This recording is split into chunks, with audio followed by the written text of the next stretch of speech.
Hello everyone, Nicole here. Today I have a couple of little fixes to show you in Transaction Desk. So the first fix has to do with when you have a name that's way too long for the forms. The forms only give you so many characters that you can use, and very often we either have two long names on the contract or a very long trust name. And it doesn't look very nice on the contract. It makes the lettering real small. I'm going to show you a fix for that. And I am going to also show you a fix or a little trick to make it easier to distinguish when you have a couple that shares an email address, to distinguish which email is for which couple, especially in assigning. So I have those two little tricks to show you today. So let's jump in. From our LVR MLS dashboard, we click on Transaction Desk, and I already have that open here. And I go to the house right away, and I like to look at my transactions in this order. I have this fake transaction that we're going to be working on. This is what we're going to work on today. And before I open it or even create it, I always put my clients into the main contact file. I find all the information will hold better if you put them in your main contact file rather than adding them after you've opened the transaction and adding them only to that transaction. Okay, so I'm going to go to the main contact file, and this home is held in a trust. Now, when we made this contact, I put them in as seller, and I had to put the trust name as the seller. So I broke it up into two lines between the first and the last name. So I have Alan P. Hines and Nicolette A. Hines for the first name, last name Revocable Family Trust. But the true trust name is the two together. So it would show up on the forms in the correct formatting. This couple shares an email, teamhines@gmail.com. So I have the same email on both of the clients. And now let's go look at preferred. Preferred, I put Alan P. Hines, TRS, an abbreviation that was chosen for trustee.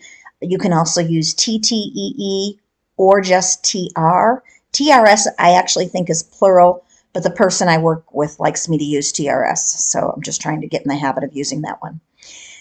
The initials, I've added TRS a few times. It falls off. I don't think it's that important for the initials. This person is signing for the trust. But if you get different guidance, you can always add comma TRS here. It just seems to keep falling off every time I add it, so I'm not going to worry about it right now. Okay, we're kind of dealing with the problem of this very long name and how we get around that. Okay, so let me hit save. And then I'm going to show you the other one. I'm going to slide down here. Let me find the right, here it is, Team Hines, this one, TRS.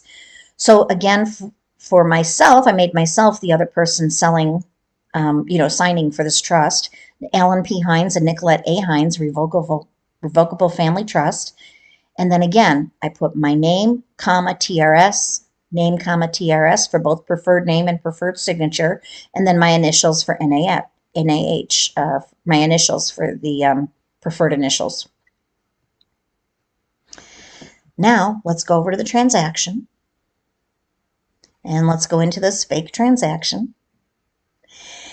And I have brought the contacts in except for, let me see. No, it looks like everybody's in here. Let me just double check again. That's Alan. Nope, this is me, preferred signature, Nicolette. And let's see what this one says. Alan. So see, if you were to just look at the front of this, you couldn't really tell who is who because the seller's name is the name of the trust. I had to open it to see who it is. So I'm going to show you a way to send an email to these people, even though it'll show this name possibly, but yet you'll get it to the right person in the same email box. Okay, so here's our contacts for this transaction. I am going to go to forms, and I have brought in the listing packet for this transaction. We're going to pretend like this is a listing. And let's just look at something simple like the duties owed.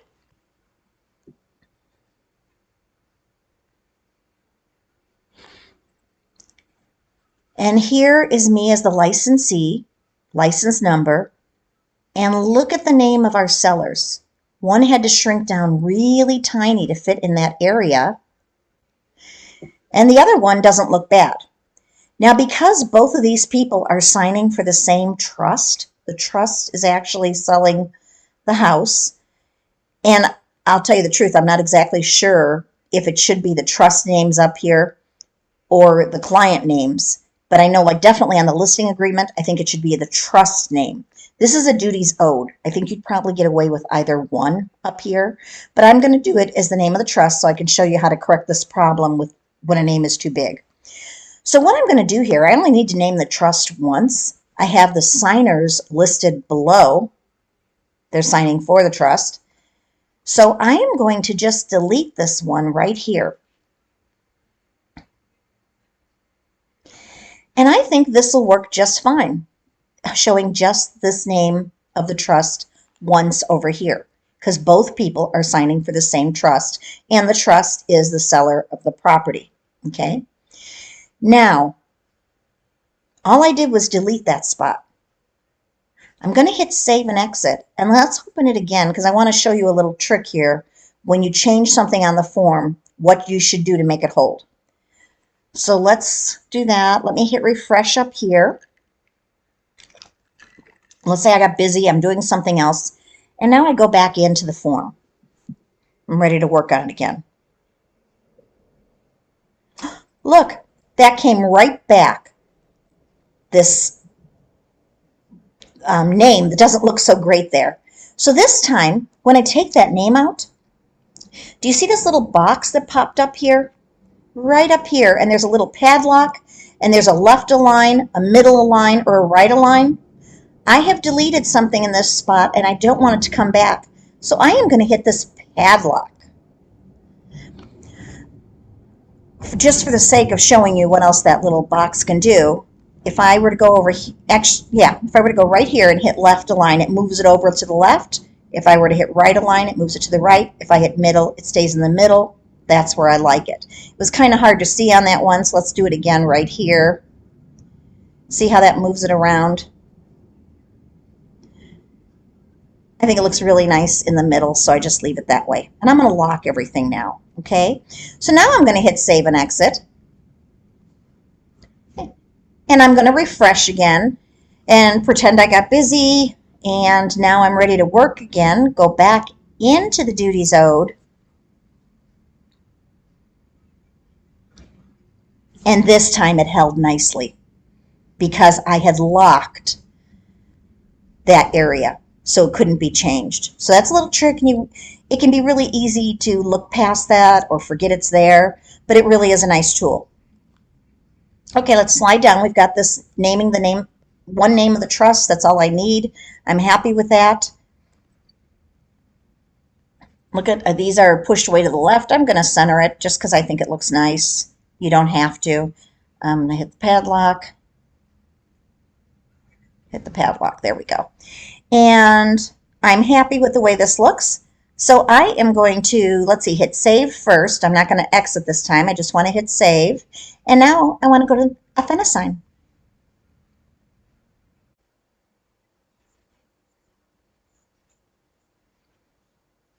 And when we go to Athenasign, I'm going to want to bring in my participants to the signing.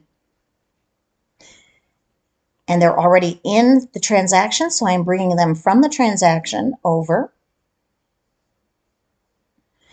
And it auto-populated this for my signing already.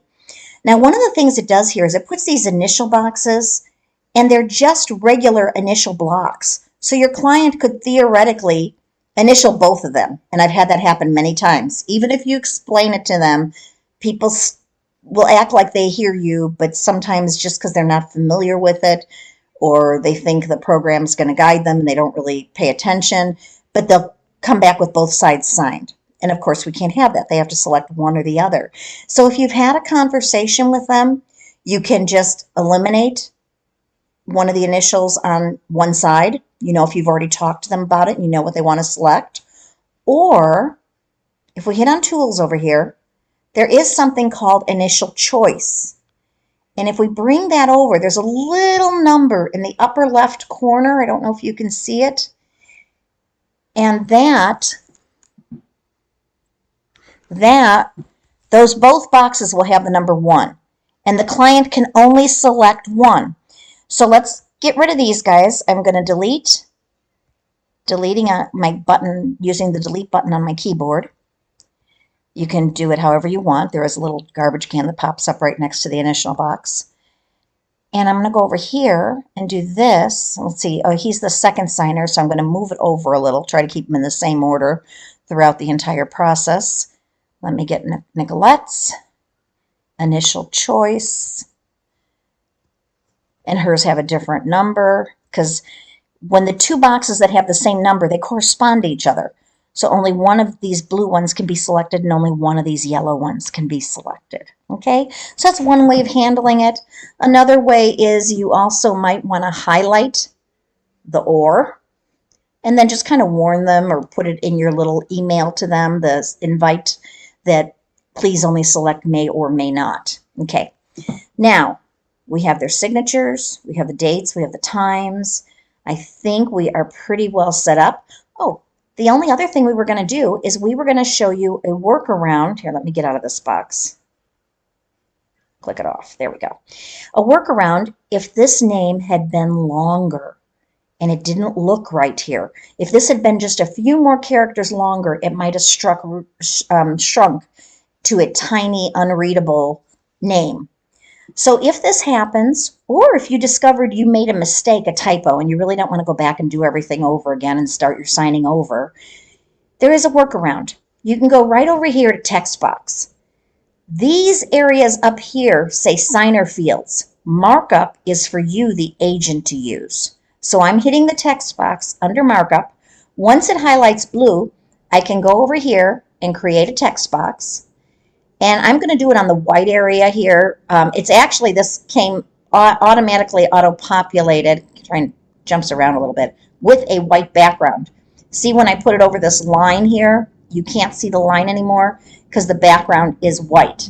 Now there is, I'm trying to double click on it, but it jumps on me a lot, so that's why you're seeing it jump. Gosh, come on. Let me click off it and click on again. There we go. If you click on it just right, you will get these choices, text markup, and see, I could make that background transparent, and then I could see the line through it. But in this case, if we're going to use this box to cover up something that's wrong here, we do want it to have that white background. You could actually, that's changing, I thought it was going to change the color of the background, but it's changing the color of the text. So let's leave it black so it blends in with the contract. And I am going to make it a little longer because I want to cover up that area. See if I can drag it over here and kind of size it. Ooh, look, it needs to be even longer. So let's go right about there. And let's say I had made a typo. I'm just pretending here, guys. It's the Alan P. Hines and Nicolette A. Hines Revocable Living Trust. Okay, oops, and look, it went down and it wrapped around. And if I were to cover, let's see, trying to get that four-way arrow again, really jumps on me, sorry. If I were to put it up here, I can't go longer because it'd cover up these words. And this is covering up the line below, so that is not going to work. So what I want to do, I click, come on, click on the edge. There we go. It seems to work best if I can just click on the edge. And let's shrink the print down a little. That worked perfectly. Just going down from 14 to 13 made it size up perfectly. Now, what I recommend, we don't want to cover the line below it, but we want to cover all of the old words that were there, but I still want to see that line. I don't want this to look like I altered this after they signed or anything like that. So what we're going to do is we are going to zoom in a little bit so that I can get a better look at what I'm doing. Again, I'm going to click on white, try to click near the edge. There we go. So now I could lengthen it if I had to. I actually think I got the sizing perfect. And let's see if I can lift it a little and show more of that line, but I don't want any of the typing underneath to show. And I think that is pretty perfect. I think I might have a little bit of the lettering showing behind there. Look at that, so I'm going to make this just a little longer. I apologize, it's jumping. It does that to me too, and I don't know if everybody has that problem or it's just me and my computer. There we go. Okay, so it's covered everything below that. I am enlarging it right now. I'm going to go back down so we can see it. I think it looks pretty darn good. Okay, so now everything has been populated with the initial choice. My client's signatures are here, the date, the time, and the name looks great. Whoops, sorry, it's jumping. The name looks great. Okay, so now I am going to hit next, and now I'm going to show you something that'll make it easier for the client when they get the email to know which signing is theirs. So if I go to signers, no, not signers, I'm sorry. We're going to go to next. Next. And I'm going to customize invites. Each one says to teamhines@gmail.com. But I know in the order of the signing, Nicolette was first. This goes in the same order. So here, there's a couple ways I can do this. I can say duties owed for Nicolette and duties owed for Alan. But there's another little trick too that you can do with Gmail or Outlook. Right before the @ symbol, I can go in here and I can type plus Nicolette. I can type plus down here right before the @ symbol, Alan. So I'm kind of got two ways I'm personalizing it to them, and hopefully this will help them see which is for them at the other end. In this case, really, the subject is going to jump out loud, but I want you to see that you are able to customize email addresses by adding a plus sign and whatever you want right before the @ symbol, and it will still go to the correct email address. Okay, so let's hit save, and now let's send. And I am going to open that up in the email that I just sent it to. And here we go. We have a duties owed for Alan and a duties owed for Nicolette. And let's open this one for Alan. And see how the email says teamhines@Alan, or teamhines+Alan@gmail.com. And yet the email address here is just teamhines@gmail.com. So it's kind of a cool little trick.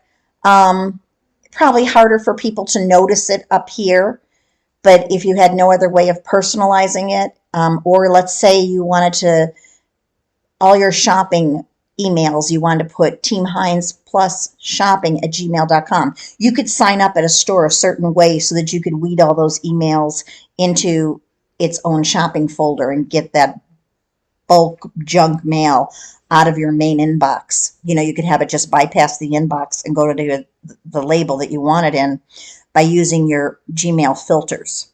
And I'm sure you can do that on Outlook also. Okay, so here's our signing invitation. Let's hit start signing.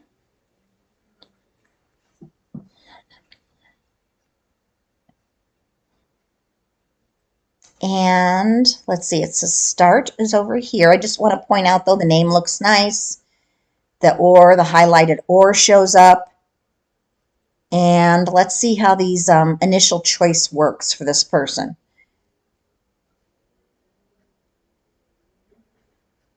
So I guess let's see what happens if I click there. Oh, first it's going to tell me to set my signature. I'm going to accept this.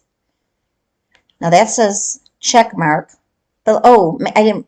Let's see. I'm going to see what happens if I click here. Now I click that one and unclicked that. I want to click here. I don't want to click that one. Now let's see if I can sign. And I can. I have had a client tell me that every time they clicked this one, it took them to the other one.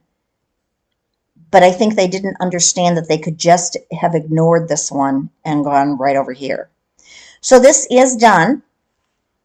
I can hit finish.